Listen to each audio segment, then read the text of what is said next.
नमस्कार मित्रांनो, माझे नाव ऋषी आहे. आजची हृदयस्पर्शी मराठी कथा ही 6व्या माळ्यावर राहणाऱ्या गुप्ता भाभीची आहे. मी तुम्हाला मारवाडी मेडिकल वाली भाभीची जी कहाणी ऐकवली होती, जर नसेल ऐकली तर नक्की ऐकून घ्या. तेव्हा मी सांगितलं होतं की मी आमच्या बिल्डिंगमधल्या 6व्या माळ्यावर भाभीची पण कथा सांगेन. तर आज मी तिचीच म्हणजे गुप्ता भाभीची कहाणी सांगणार आहे. तुम्हाला तर मी अगोदरच सांगितलं आहे की कसे माझे मित्र आणि मी आमच्या मैत्रिणींना माझ्या घरी घेऊन यायचो आणि कार्यक्रम करायचो. तसेच मारवाडी मेडिकलवाली काजल भाभीला पण मी कसा दुकानातच घ्यायचो आणि नंतर घरी पण घेऊन यायचो. हे सर्व माहिती आता आमच्या सोसायटीमध्ये बऱ्याच लोकांना समजली होती. आता मला सगळे लोक ठोक्या म्हणून ओळखू लागले होते. तर गुप्ता भाभीपर्यंत पण ही खबर नक्कीच गेली असणार.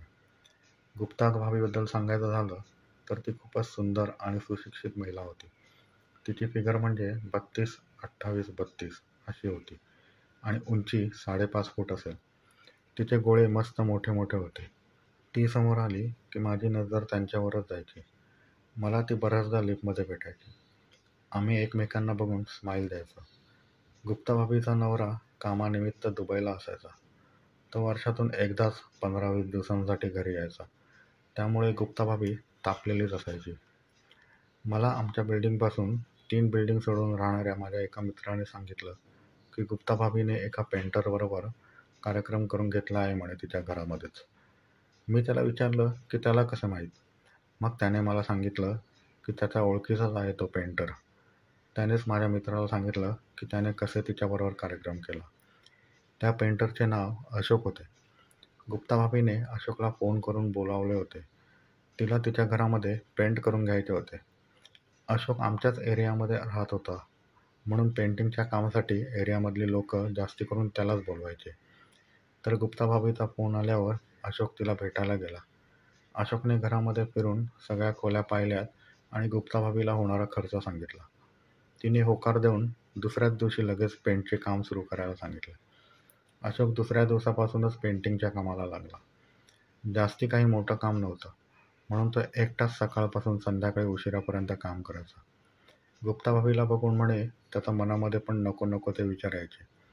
अशोक हा छोटी चड्डी आणि बनियान घालून पेंटचे काम करायचा. तर अशोक सांगत होता म्हणे गुप्ता भाभी त्याच्याकडे एकदम मादक नजरेने पाहायची.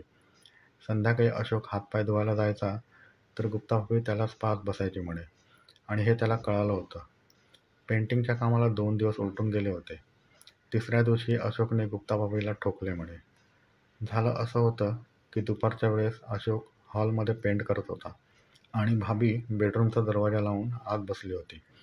अशोक काही कामानिमित्त बेडरूमच्या दरवाजाकडे गेला तर त्याला बेडरूममधून गुप्ता भाभीचे आवाज ऐकू येऊ लागले. त्याला आवाज ऐकून समजलं की भाभी एकटीच कार्यक्रम करत आहे बेडरूममध्ये. त्यानेही मग संध्याकाळ होण्याची वाट पाहिली. संध्याकाळी तो काम संपवून बाथरूममध्ये हातपाय धुवायला गेला. त्याने भाभीला सांगितलं की साबण संपला आहे तर थोडा साबण द्या हातपाय धुवायला. गुप्ता भाभी साबण घेऊन आली. तिने जसा हात पुढे करून अशोकला साबण दिला तसा अशोकने तिचा हात धरून तिला बाथरूममध्ये खेचले. ती तर आधीच अशोकला छोट्या चड्डीत आणि उघडा पाहून गरम झाली होती. तिलाही तेच पाहिजे होते. अशोकने तिला एक गच्च मिठी मारली आणि भाभीने पण त्याला साथ दिली. गुप्ता भाभी मॅक्सीमध्ये होती. भाभीचे गोळे अशोकच्या छातीला एकदम दबले होते. नंतर अशोकने भाभीचे केस मोकळे केले आणि तिच्या मानेला धरून तिचे ओठ आपल्या ओठांनी चोखू लागला. नंतर हळूहळू त्याचे हात खाली सरकले आणि तो भाभीचे कुल्ले दाबू लागला. भाभी एकदम मदोहर झाली होती म्हणे. तसाच अशोकने तिची मॅक्सी धरून हळूहळू वर केली आणि डोक्यावर नेऊन काढून टाकली. आता भाभी फक्त निकर आणि ब्रामध्ये होती. अशोकने शॉवर सुरू केला आणि दोघेही शॉवरखाली जाऊन उभे झाले. भिजल्यामुळे भाभीचे सफेद ब्रामधून आतले काळे मनुके उठून दिसत होते. अशोकने ब्रावरूनच ते मनुके तोंडात घेतले. तसेच ते तोंडात धरून त्याने मागून ब्राचे हुक काढून टाकले आणि ती ब्रा फेकून दिली. आता ते मोठे मोठे गोळे पूर्णपणे मुक्त झाले होते. अशोकने एक काळा मनुका त्याच्या दातांमध्ये धरला आणि दुसरा मनुका बोटांनी धरून दाबू लागला. गुप्ता भाभी आता खूप गरम झाली होती आणि आवाज काढू लागली होती. अशोक पण तापला होता. त्याने नंतर स्वतःची आणि भाभीची निकर काढून फेकून दिली. अशोकने शॉवर बंद केला आणि दोघे एकमेकांचा हात धरून बेडरूममध्ये गेले. तेथे गेल्यावर अशोकने भाभीला बेडवर झोपवले आणि तिच्या बेंबीवर जीभ फिरवू लागला. तो एका हाताने तिची राणी आणि दुसऱ्या हाताने तिचे मनुके कुरवाळू लागला. तसाच तो थोडा खाली सरकला आणि आता तिच्या राणीवर जीभ फिरवू लागला. गुप्ता भाभी खूप दिवसांची भुकेली होती. तिने अशोकच्या तोंडावरच पाण्याची पिचकारी मारली. अशोक त्यामुळे अजून तापला.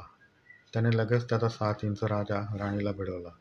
राणी ओली असल्यामुळे ठोके देताना पचपच आवाज येत होता.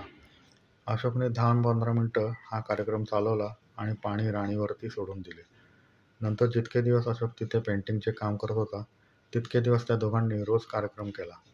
आणि मित्र म्हणत होता की अजून पण कधी कधी अशोक तिच्या घरी येतो म्हणे. ही गोष्ट ऐकून माझा बाबूराव टाळ झाला होता. मी घरी गेलो आणि गुप्ता भाभीच्या नावाने हलवून मोकळा झालो आणि ठरवलं की हिची शिकार करायची. नंतर एक दिवस मी बिल्डिंगच्या उद्यानात मोबाईल पाहत बसलो होतो. तितक्यात मला गुप्ता भाभी तिच्या कुत्र्याला घेऊन फिरताना दिसली. मी पाहिलं की तिचा कुत्रा एका कुत्रीकडे बघत होता आणि त्याचा लांब झाला होता. भाभीच्या पण हे लक्षात आलं होतं. मी मुद्दामून तिच्या जवळ गेलो. मला आता माहीत पडलं होतं की ती किती बेशरम आहे. मी तिला म्हणालो, बरेच दिवस ह्याचा कार्यक्रम केला नाहीत वाटतं कोणा कुत्रीबरोबर. तिलाही माहीत होतं की मी ठोक्या आहे. ती पण हसत म्हणाली, नाही केला. कोणी असेल तर घरी घेऊन ये. तो इशारा माझ्यासाठी होता. मग मी संध्याकाळी तिच्या घराची घंटी वाजवली. तिने दरवाजा उघडून मला आत घेतले आणि दरवाजा बंद केला. तिने आज निळ्या पिवळ्या रंगाची साडी नेसली होती आणि मॅचिंग ब्लाऊज घातला होता. तिचे गोळे आणि कुल्ले मस्त वर आले होते. ती म्हणाली, एकटाच आलास? कुत्रीला नाही घेऊन आलास? मी म्हणालो, कुत्री कुत्र्याकडे नाही जात. कुत्र्याला कुत्रीकडे जावं लागतं. म्हणून मी आलो आहे आज तुझ्याकडे डॉगी स्टाईल करायला. हे ऐकून ती हसू लागली आणि थोडाही वेळ वाया न घालवता आम्ही एकमेकांचे चुंबन घेऊ लागलो. चुंबन घेता घेताच मी तिचा पदर खाली केला आणि तिचे गोळे धरून दाबू लागलो. मी त्या दोघांना ब्लाऊजपासून मोकळे केले. तिने माझे तोंड तिच्या दोन्ही गोळ्यांमध्ये दाबून धरले आणि मीही त्यांचे चुंबन घेऊ लागलो. त्यानंतर मी उभा झालो आणि माझे सर्व कपडे काढून टाकले. ती सोफ्यावर बसूनच होती.